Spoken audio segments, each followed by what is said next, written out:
Hi everyone, welcome back to another mini vlog. আজকে মা আর মামির সাথে আমি চলে গেলাম সেনকো গোল্ডের জুয়েলারি এক্সিবিশনে। চারিদিকে পুজোর মরশুম, তো কেনাকাটা তো লেগেই আছে। ভাবলাম যখন এক্সিবিশন আছে একটু গয়নার উইন্ডো শপিং করেই নেওয়া যাক। পৌঁছেই আমাদের সাথে পোপাট হয়ে গেল। গিয়ে জানতে পারি এক্সিবিশন শোরুমে হচ্ছে না, একটু এগিয়ে একটা হল ভাড়া করে হচ্ছে।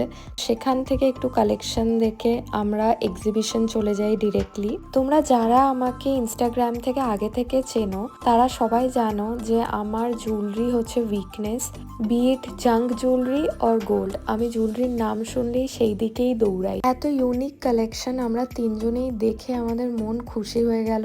গয়নাগাটি দেখলে তো এমনিই মন ভালো হয়ে যায়। আমরা একটার পর একটা ট্রাই করে করে দেখছিলাম। গয়না ট্রাই করতে তো ভালো লাগছিলই, বাট তারপর যখন দাম আর গ্রামটা শুনছিলাম তার সাথে মনে হচ্ছিল হার্ট অ্যাটাকটা ফ্রি পাচ্ছি। এটাই দেখো যেটা মাকে পড়াচ্ছে, পড়িয়ে বলল 80 গ্রামস। ওটা শুনে মনে এত ধাক্কা লাগলো যে তারপরে সোজা খেতেই চলে এলাম। স্ন্যাক্স খেয়ে যদি মনটা একটু ভালো হয়ে যায়। এখানে অনেকক্ষণ বসলাম, গল্প করলাম, একটু টি কফি খেলাম। দেন ভাবলাম যে এখান থেকে বেরিয়ে আমরা নেক্সট কোথায় যাব।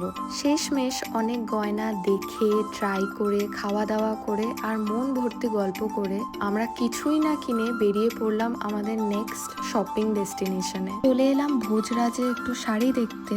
এখানে বেশ কালেকশনটা ভালোই ছিল, চয়েস করার মতো বেশ অনেক কটাই শাড়ি ছিল।